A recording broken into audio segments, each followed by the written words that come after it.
Alright, so I didn't think I was going to be making this video, but Nintendo always knows how to surprise, so I thought because it's my thing to make videos on Nintendo Directs and gaming showcases that are of this scale, why not? With that said, given that this was a bit of a smaller show despite being hyped as a big main Nintendo Direct, don't be surprised if some of my explanations are a lot lighter this time around. The next video will be much more in-depth than this one. With that said, welcome back to I Want to Talk About, the series where I take a topic, I sit on camera, and I blabber about it. And you see the title, you heard the intro. Today I want to talk about the latest Nintendo Direct for March of 2025. I didn't think this would happen. For those that know Nintendo Directs, or even don't know, typically we get about 3 in a given year. One in February, one in June, and one in September, give or take maybe a couple weeks. Maybe the February one might be in like early March or late January. Maybe the September one might be in like October or something, but generally around that point.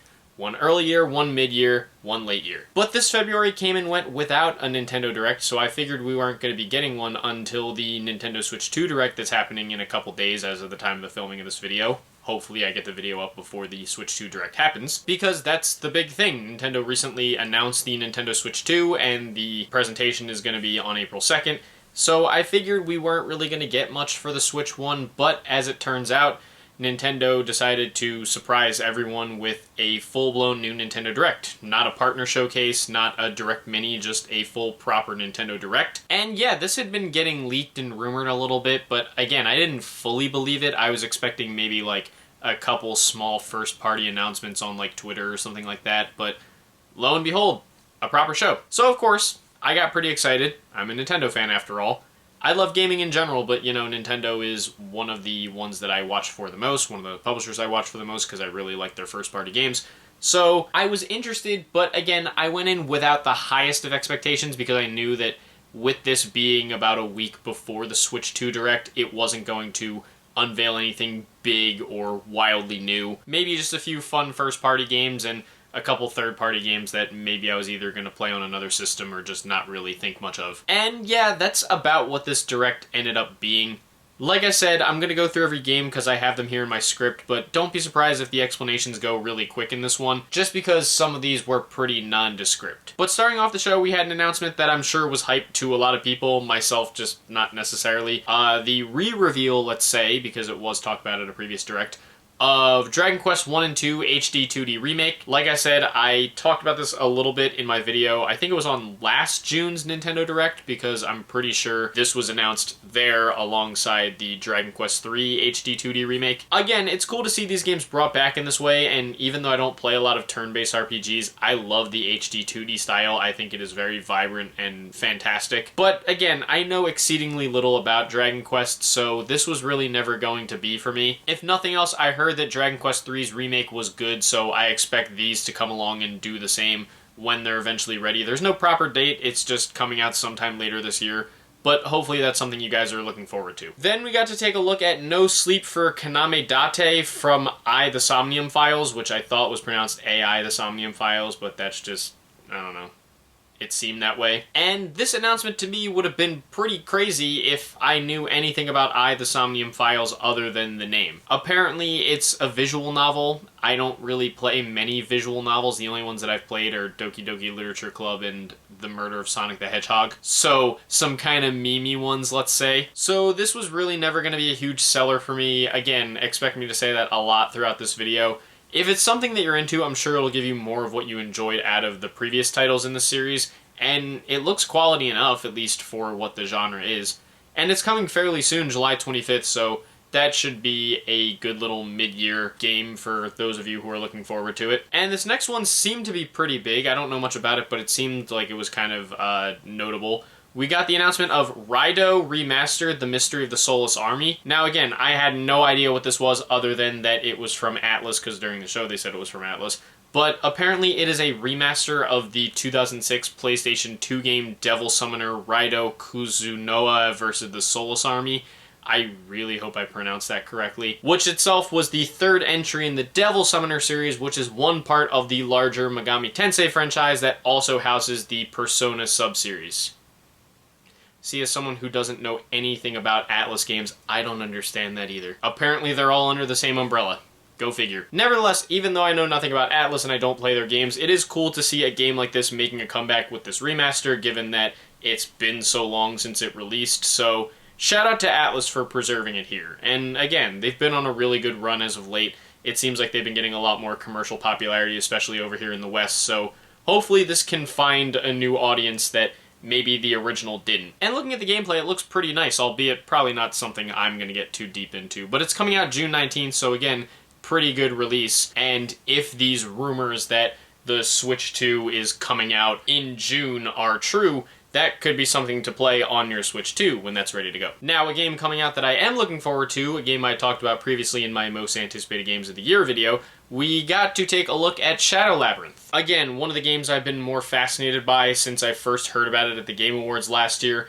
It's a Pac-Man spin-off based off of one episode of that weird Amazon Prime show Secret Level. Yeah, I didn't watch the entirety of the show, but I did pick apart a few episodes just based on games that I knew or was familiar with, and it didn't really do a whole lot for me, unfortunately. But while the show itself didn't really sing to me, the gameplay for this actually looked surprisingly good when I first saw it, and it still looked good after watching it during the Direct. It still looks like it's bringing that cool 2D side-scrolling Metroidvania-type gameplay to the fold, and I think the game letting you fuse with Puck, the little floating Pac-Man looking character, to pretty much become Pac-Man is such a fun and fresh concept for a game based in the Pac-Man series. The dark aesthetic is also really cool, and I think visually the game looks really solid too. I think from what I remember, the episode during Secret Level was kind of nondescript and it felt like it didn't go too deep, so hopefully the game will scratch that itch.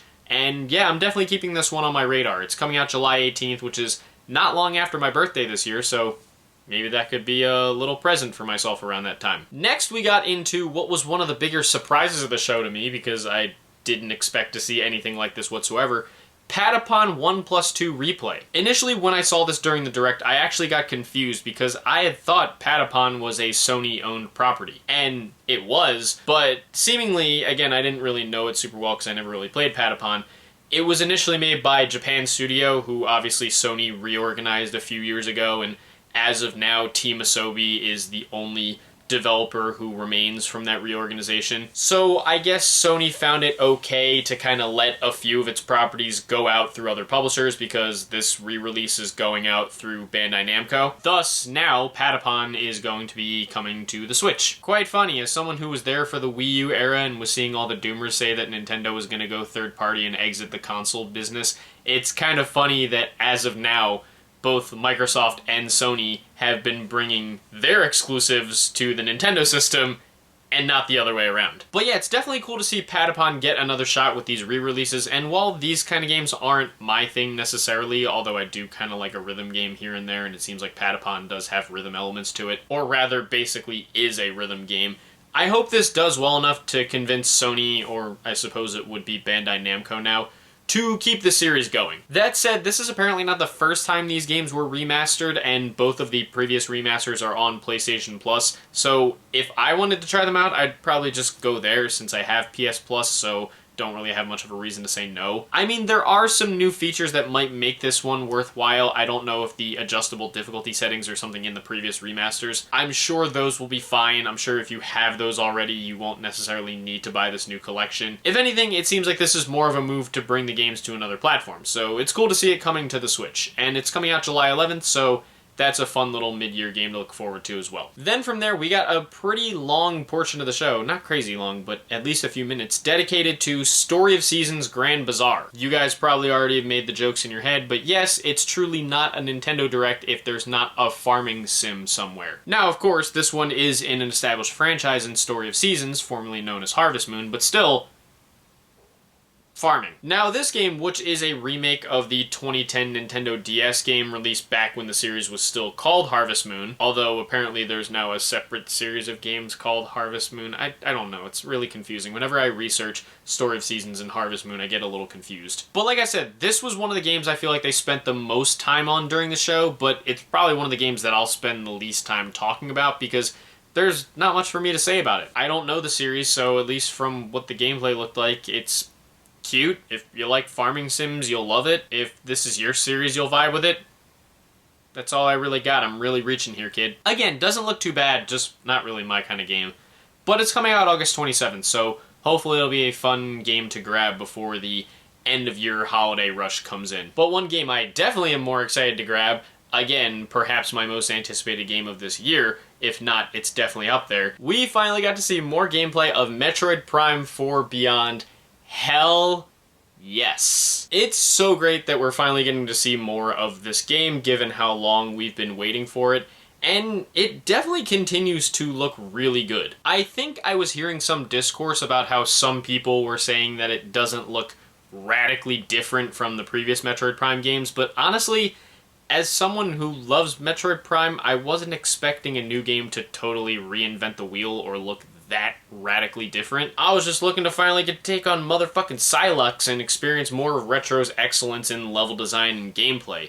And so far, it looks like this is going to be a lot more of that. I mean, this showing didn't really give us more of Sylux, but we know he's going to be the main villain because he appeared in the first trailer that they showed at the June Nintendo Direct last year. And beyond the gameplay, the visual design is fantastic. I mean, they really are pushing the limits of what the Switch One can do. I'm still convinced it's going to be a cross-gen game, or that it'll somehow have some kind of upgrade on the Switch 2, but what I'm looking at in the gameplay so far really is pushing what the Switch can do. I also love that Samus has some psychic powers now, and her new red suit looks so sick. I do still wonder if Nintendo is kind of hiding some of the game's elements and keeping some of its best cards close to its chest, but I'm definitely satisfied with what I've seen so far. If nothing else, I think I'm maybe a little surprised, given all the rumors I've heard, that we haven't heard anything about the Prime 2 and 3 remasters that are supposedly happening. Maybe they're gonna wait for a little closer to release like they did with Pikmin 1+2. But I'm picking nits.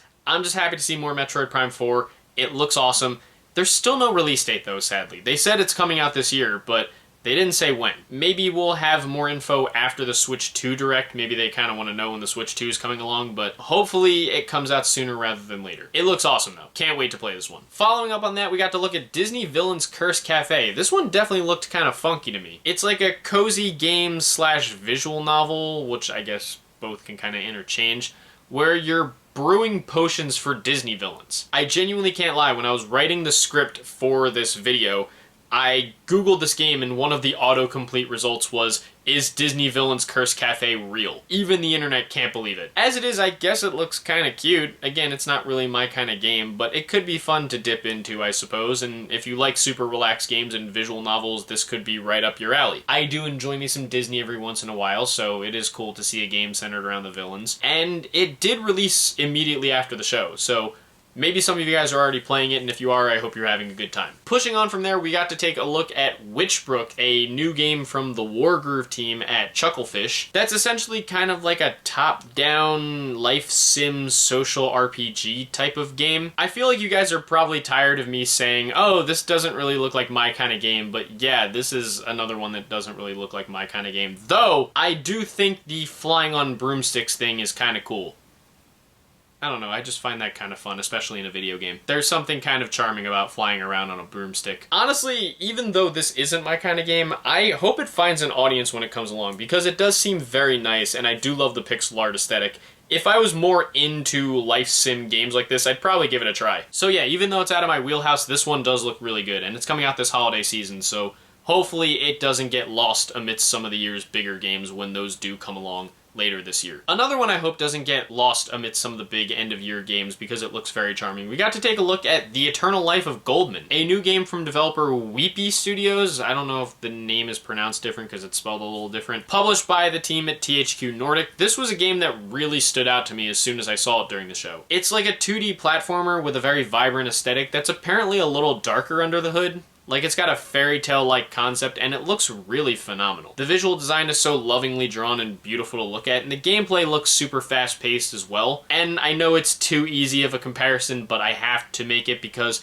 whenever I see a 2D platformer where someone is bouncing off someone's head with a stick or a cane, the DuckTales comparison has to be made. So yes, my brain did think of DuckTales when watching the gameplay for this one. They didn't really show much of it, but to me, this was one of the big standouts of the show. So again, you don't have to show a ton just to be that good. This looks very, very charming, and I hope it pops up again at another Nintendo Direct in the future because I'm definitely keeping it on my radar. It's another one that's coming out this holiday season, and again, I hope it doesn't get lost in the pack. Bit of a surprise after this one, we then got to take a look at Gradius Origins. Apparently the Gradius franchise just turned 40, and as I say that, I'm fairly sure one of you that's watching this just felt all of the hair on your head and potentially on your face turn gray. I don't have a ton of experience with Gradius, but obviously I know this franchise is a classic of the old school era of gaming, so it's nice to see a collection compiling some of these games. Again, arcade collections such as these are almost always a safe bet for some good old school fun, and I'm fairly certain this is going to be just that. It's cool to see that these games are getting preserved, and it's also interesting to me because this collection actually includes a brand new game,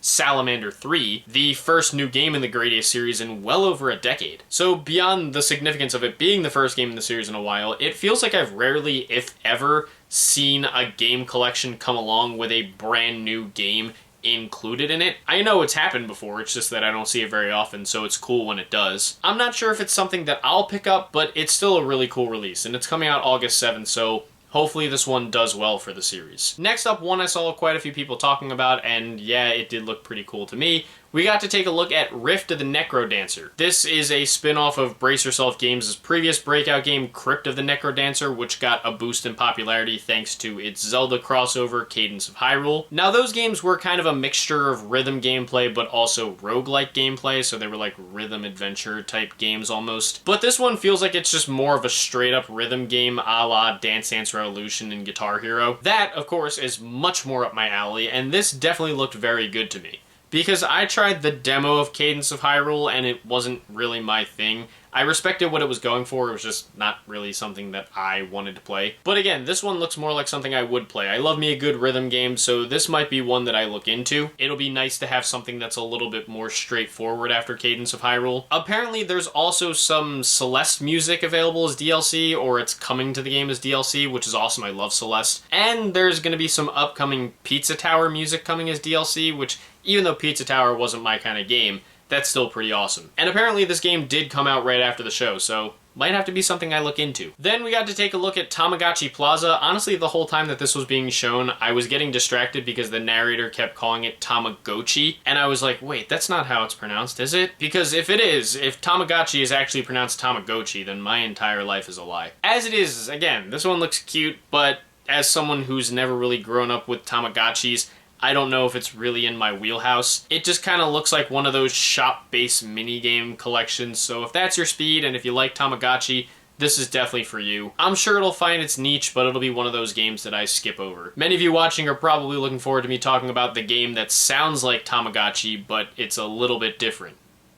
You know what I'm talking about. But yeah, this is coming out June 27th, so if that's your thing, go ahead and grab it. What's much more my thing is the next thing that they showed, Pokemon Legends ZA. Now again, I'm definitely excited for Pokemon Legends ZA. I feel like it's going to be a good game, and it was on my most anticipated games of 2025 list earlier this year, so obviously very excited to see more of it. But given that we just got to see it not too long ago at the last Pokemon Presents, it's not like I was begging to see more of it so soon. Like, yes, it was announced on Pokemon Day last year, and then we went a whole year without any new information, so of course, it's fine to see as much as possible, but I think in my case, I had already had my fill, so I was willing to wait if they didn't want to show anything. Still, I'm glad they did, and again, it looks very good. I think it's bringing some unique changes to the combat this time around, like the ability to move while you're engaged in the combat. And while I know that Pokemon gets scrutinized for its visuals a lot, I do think this game as a whole looks far more polished than Scarlet and Violet were. I fully understand anyone that's still carrying some skepticism for it, but honestly, I'm going to err on the side of optimism and say that I'm excited to play it. Because after all, Scarlet and Violet were great games just in incredibly messy packages, so I fully expect that this one is going to at least be a good game. It's just a matter of if it's going to be polished, if it's actually going to run well, if it's going to look good. I'm hoping it will. The gameplay they've shown looks good, and I'm also still, like Metroid Prime 4, in the boat of thinking that it's going to be a cross-gen game, so hopefully that means that it will look or play better over there. Again though, still no release date. They said it's coming out late this year, but they kind of stopped short of saying any kind of month or anything like that, so we still got some time with this one. Still very much looking forward to it, and the next announcement after that I'm also looking forward to because this was a huge surprise. We got to take a look at Rhythm Heaven Groove.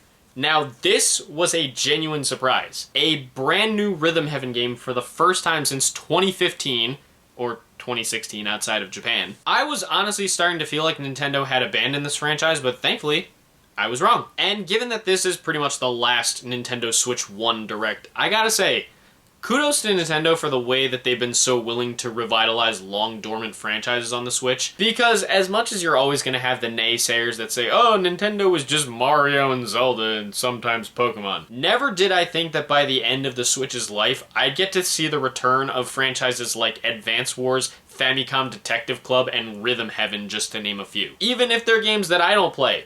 That's still something that's really crazy to me. So it's cool that the Switch's success has allowed Nintendo to really get into this experimental boat with a lot of their long dormant franchises and bring them back out, and it's even cooler to see that they've gotten such success with quite a few of these games as well in terms of sales. And while what they showed of this game was very minuscule, I'm looking forward to trying it out myself. I've never played a Rhythm Heaven game, but I'm definitely down to make this one my first because it looks like it's so wacky and so funny, and it has that typical Nintendo charm and goofiness. It kind of reminds me of WarioWare, but again in a rhythm game style, so that is right up my alley. I love rhythm games, I love WarioWare, so if this is like a meeting of the worlds, I think it's going to be a lot of fun. Apparently it's coming out in 2026, which again is wild to me to think that a Switch 1 game is going to be coming out next year when the Switch 2 is making the rounds, but I guess maybe they just want to do that as like a safety net, because since Rhythm Heaven is kind of like a niche franchise, they want to make sure it's on the Switch 1 so that you don't have to have a Switch 2 to play it. And of course, since the Switch 2 is backward compatible, you can still play it there if you have a Switch 2. Either way, definitely looking forward to trying this out myself. Then we got to hear Nintendo talk about virtual game cards, which seem like they're just kind of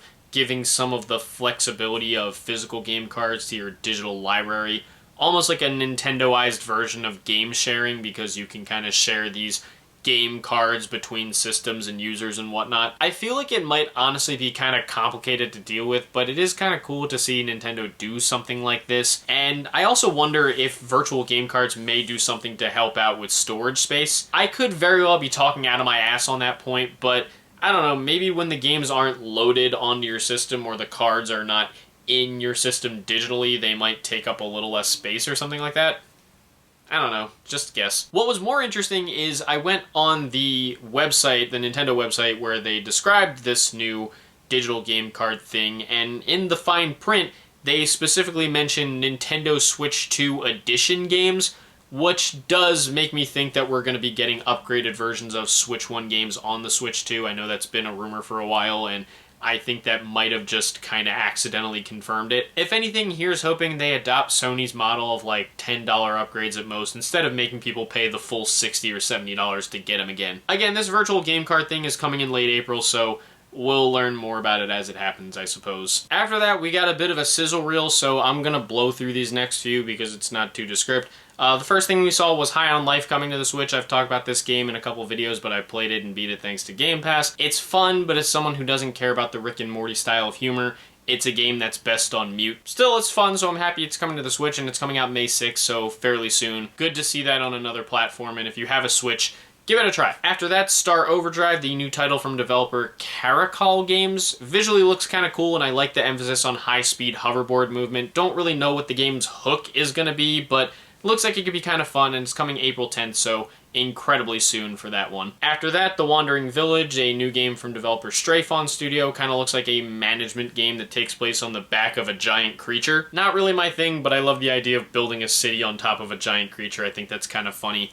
And it's coming out July 17th, so there's that one. After that, King of Meat, a new game from developer Glowme that looks to be a 4-player co-op hack and slash kind of game. Doesn't look like anything I'll play, but chaotic and silly enough to work. It's coming out sometime this year. Hopefully that'll be something that you guys are more into than I am. From there, Lose Lagoon, new game from developer Tiny Roar that kind of looks like an adventure game centered around finding your lost uncle. Looks like it has some interesting locales, and the sequences where you're flying a plane or traveling through the mine seem kind of interesting. Not the most exciting, but it's coming out this summer, so hopefully that finds an audience. And then they ended the sizzle reel with Fantasy Life I, The Girl Who Steals Time. I don't play Level 5's games, so this was never going to be for me, but if you're a fan of Level 5, well, I'm kind of worried for you because the gameplay they showed during the Direct looked like it was chugging. Hopefully it's more polished than it looks. It's coming out May 21st, so very soon. Hopefully it's polished. Only a couple more big games left to go. The next thing they showed was Saga Frontier 2 Remastered.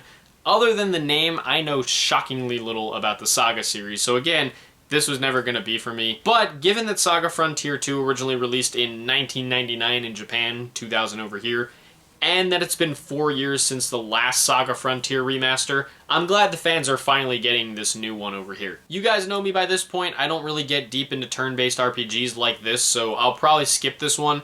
But it's cool to see it back, like I said, and it's cool to see that they added some new stuff to it to help incentivize longtime fans to get the game again. And it released immediately after the show, so hopefully you guys are having a good time with this one. Bit of a small one next, but one that was a bit interesting to me. We then got to take a look at Monument Valley 1 and 2. Even though I've never played these games, while watching the Direct, I felt like Monument Valley was just so familiar to me.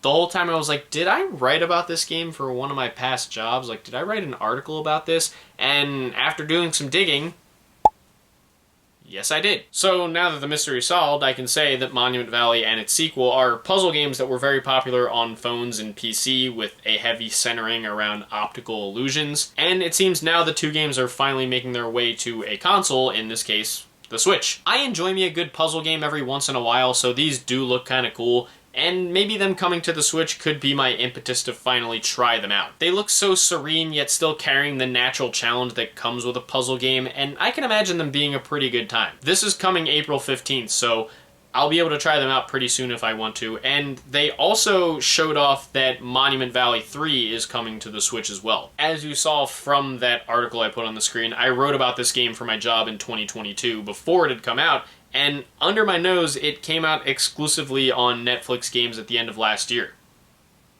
So I'm not going to make a joke about how much of a prophet I am, but thank God it happened. Only took 2 years after my article came out. But again, nice to see it coming to the Switch. May just be the push that I need to really get into the series. This third one is coming to the Switch this summer.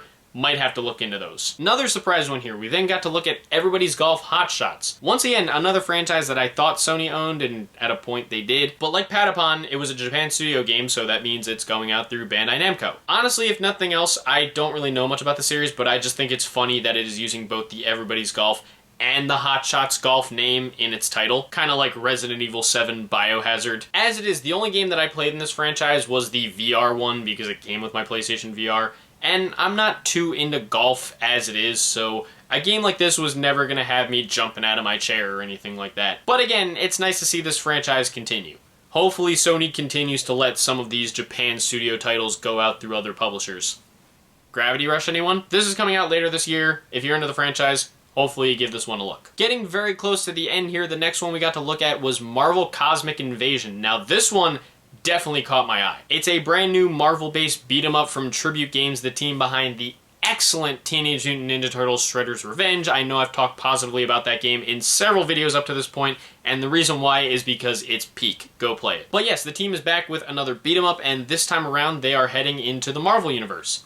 Which is great news for me because even though I'm not a hardcore, so to speak, I have more experience with Marvel than I do with Teenage Mutant Ninja Turtles. So if they can wow me with a Ninja Turtles game, I'm sure they'll do really well with a Marvel one. And yeah, this looks really good. Again, the whole arcade beat-em-up kind of game is a style that feels like it's difficult to mess up, but it helps that Tribute Games really cares about making these old-school feeling games with a good modernized vibe, and it makes for some really strong stuff. And also, again, even as a Marvel non-hardcore, someone that just watches some of the MCU movies, I do like when Marvel games or something like that throw a character at me that I don't know. So it's pretty cool that Annihilus is going to be the main villain this time around. If this game is anywhere near as good as Shredder's Revenge, we're going to be in for something special, and I can't wait to see it for myself. It's coming out this holiday season, and I really hope it doesn't get swallowed up amongst some of the other big games. And then the final big game announcement, because there was one more thing that they kind of mentioned after the last game, but the last game announcement was huge. Way bigger than even I thought, because I didn't realize how popular this was.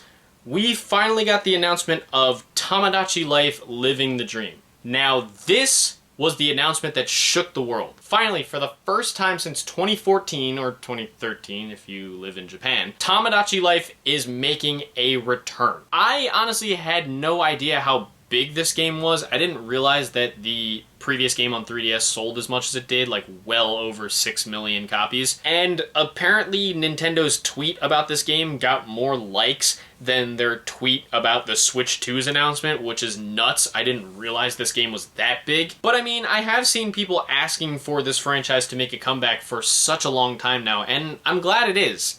Not for my sake, but for the sake of the fans who have asked for it for so long. Because again, social simulation games like this aren't really for me. I've mentioned before how I don't play Animal Crossing despite its incredible popularity, and at least from what I was reading on Twitter as of late in the wake of this game's announcement, although some of you can correct me in the comments if I'm wrong, Tomodachi is one of those games that's very social, so much so that you really have to put a lot of time into it to get the most out of it. With that in mind, that kind of game does very little for me, but I know this has been a long time coming, so I'm very glad that it's finally happening, and it seems the early trailer is capturing the oddball charm of the previous game very nicely, so I'm happy to see that that's happening and that the fans are happy about it. I will also point out that while I never played the game, I was there in 2014 for the controversy upon its release when same-sex marriages were not allowed in the game, so here's hoping Nintendo actually adds them in this time around.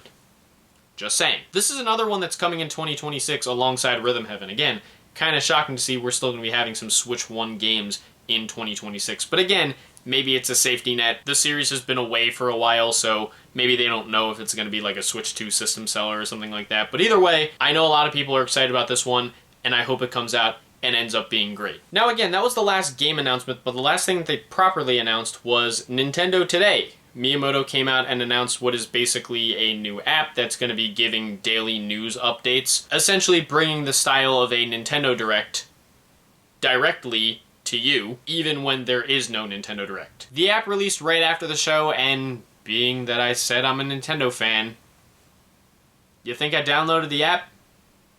Take a wild guess. But all in all, this show was fine. It's cool to see some dormant IPs return, and again, I do think it's quite a flex that Nintendo was able to have a show like this right before the Switch 2 showcase, but honestly, I think it could have been a partner showcase. They could have titled it that, honestly. It almost felt to me like someone at Nintendo said, "Quick, how many first-party games are we showing during the show?" And another guy went, "That many?" And they were like, "Good enough, just call it a Direct." So like I said, it just kind of felt like a quick flex. Like, Nintendo doesn't need to do what anyone else is doing. They can have a Switch 1 showcase a week before they properly unveil the Switch 2. If anything, maybe it was just to show that the Switch 1 will still have some games to play across this year, no matter when the Switch 2 comes out. Again, though, it's cool to see some dormant IPs come back. It's nice to see games like Rhythm Heaven and Tomodachi Life get a return. Even if quite a few of the games during the show weren't really for me, I see what it was doing, and it did a fine enough job. So yeah, decent enough show, but to me, the real show comes next week. Or I guess in a few days by the time this video goes up. If I had to give the show a grade, I would probably say like a C. I mean, considering that it was a show for an 8-year-old console that's pretty much on its last legs while we wait for the next one, it did a fine enough job, but like I said, the real show comes on April 2nd. We'll see what happens then. But as always, this was just my opinion on the Nintendo Direct. What did you guys think about it? Are you more excited for a lot of these games than I was? Are you less excited for them? Are you indifferent toward them? Are you excited for the Switch 2 show? Hopefully, again, this video goes up before that. And I guess since this is the last Switch 1 Direct, I'm going to ask this as my question of the video. What was your favorite game on the Nintendo Switch? Could be first party, could be third party, probably should be first party, but what was your favorite Switch game? For me, of course, it was Super Mario Odyssey. That's my all-time favorite video game, but what about you guys? Whatever your thoughts and opinions are, leave them down in the comments below. Let's keep this civil and have some fun as we like to do. If you guys want to hit like and subscribe and support some of my other ventures that I have linked in the description, thank you. If not, it's no big deal. I totally understand. And yeah, next video is going to be on the Switch 2 Direct. Again, I wanted to do this one because I always do videos on the big main Directs, even if they're not the most substantial thing on the planet. But of course, hopefully I get this one up by the time the Switch 2 Direct comes out, and hopefully that show ends up being great. Whether it is or isn't, and again, I really, really hope it is, I will be doing a video on it, so you guys will get to hear my thoughts on it in due time. So stay tuned for that, but until then, thank you guys for watching. I hope you enjoyed, and I will see you in the next video. Peace.